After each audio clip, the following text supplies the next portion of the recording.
নমস্কার বন্ধুরা, রুম্পার পাকশালাতে আপনাদেরকে স্বাগতম। বন্ধুরা, আশা করি আপনারা সবাই ভালো আছেন। আর আজকে আমি আপনাদেরকে দেশি মুরগির কষা করে দেখাবো। তো তার জন্য এখানে 2 কেজি মুরগির মাংস আছে, দেশি মুরগি।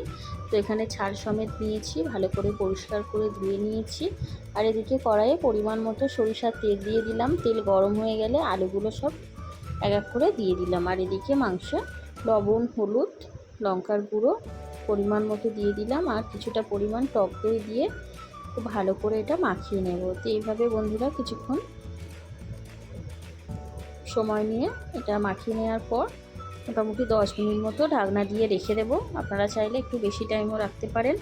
এরপর আলুগুলো উল্টে পাল্টে নিয়ে লাল লাল করে একটু কড়া করে আলুগুলো ভেজে নেব। তো এইভাবে বন্ধুরা আলুগুলো নেড়ে ছেড়ে লাল লাল করে ভেজে নেব। আর এদিকে একটি পাত্রে আদা, রসুন আর অল্প কিছু পেঁয়াজ এটা আমি পেস্ট তৈরি করে নেব। আর এদিকে দেখুন আলুগুলো একদম লাল লাল করে ভেজে নিয়েছি। এরপর একটি পাত্রে তুলে নিলাম। আর ওই বাদবাকি যে তেল আছে, তেলের মধ্যে দুটো তেজপাতা, 3-4টে শুকনো লঙ্কা দিয়ে দিলাম। আর এখানে 250 গ্রাম পেঁয়াজ আছে, ওটা দিয়ে খুব ভালো করে পেঁয়াজটা প্রথমে কষিয়ে নিতে হবে। তো এইভাবে পেঁয়াজটা কষিয়ে নিলাম। আর এদিকে আদা, রসুন, পেঁয়াজের পেস্টটাও রেডি হয়ে গেছে, ওটা সব দিয়ে দিলাম। দিয়ে কিন্তু মশলাটা একটু টাইম নিয়ে কষাতে হবে। তো বন্ধুরা, আর এদিকে আমি একটি পাত্রে অল্প একটু জিরের গুঁড়ো আছে, ধনের গুঁড়ো আর হলুদের গুঁড়ো, লবণ, কাশ্মীরি মির্চি পাউডার, চিনি পরিমাণ মতো দিয়ে এটা গুলে নিলাম। এরপর বন্ধুরা এই মশলাটাও দিয়ে দেবো, দিয়ে একসঙ্গে খুব ভালো করে এটা কষিয়ে নেবো যতক্ষণ না তেল ছাড়ছে। তো এইভাবে খুব ভালো করে কষিয়ে নিতে হবে। আর সামান্য পরিমাণ একটু জল দিয়ে দেবো তলায় যাতে ধরে না যায়। তো এইভাবে দেখুন বন্ধুরা কষিয়ে নিয়েছি। আর দেখুন একদম কিন্তু তেল ছেড়ে দিয়েছি। এরপর আমি এক এক করে ম্যারিনেট করা মাংসগুলো সব দিয়ে দেব। তো এটা একটু স্পাইসি হবে, একদম খেতে কিন্তু খাসির মাংসের মতো হবে।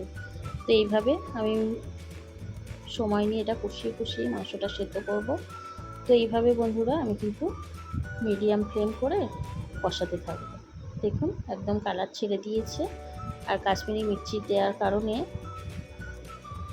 বেশ লাল লালও হয়েছে। তো এইভাবে খুব ভালো করে কষিয়ে নেওয়ার পর বন্ধুরা এখানে আমি ভেজে রাখা আলুগুলোও দিয়ে দেব, দিয়ে একসঙ্গে সব উপকরণ কষাতে থাকবো। তো মোটামুটি প্রায় আমি এটা 20 মিনিট মতো কষিয়ে নেব, না হলে এর টেস্ট ভালো আসবে না। তো এইভাবে কষাতে থাকবো। আর যেহেতু মুরগির ছাল আছে, তো তেলটা ওই জন্য খুব বেশি দিলাম না। দেখতে পাচ্ছেন প্রচুর তেল উঠে গেছে। তো এইভাবে আবারও এইভাবে কষিয়ে নেওয়ার পর বন্ধুরা নেড়ে চেড়ে দেখতে পাচ্ছেন অনেকটা কিন্তু প্রায় 80% কাছাকাছি রেডি হয়ে গেছে। তো এইভাবে আবারও নেড়ে চেড়ে নিলাম। আর এখানে মশলা ধোয়া জলটা আর একটু জল দিয়ে আমি এটাখানে ফুটিয়ে নেব। এরপর ওই ফুটন্ত জলটা দিয়ে দেবো, দিয়ে আবারও একটু নেড়ে চেড়ে নিয়ে এখানে মোটামুটি 15 মিনিট মতো আবার কুক করে নেব। তো এইভাবে বন্ধুরা একদম কিন্তু রেডি করে নিয়েছি। তো আপনারা কিন্তু চাইলে এইভাবে অবশ্যই বাড়িতে বানিয়ে খান। খুব বেশি মশলা কিন্তু আমি ইউজ করিনি, এটা একদম কষার ওপরে নির্ভর করবে। আর দেখুন একদম রেডি হয়ে গেছে। আর ওপর থেকে আমি ভাজা গরম মশলা ছড়িয়ে দিলাম। তো নেড়ে ছেড়ে আবারও তৈরি হয়ে গেল। তো বন্ধুরা এইভাবে বাড়িতে খান। আর ভিডিওটি ভালো লাগলে অবশ্যই একটি লাইক, শেয়ার, কমেন্ট করবেন। আর আপনাদের কাছে অনুরোধ রইল প্লিজ আমার চ্যানেলটিকে সাবস্ক্রাইব করে দেবেন।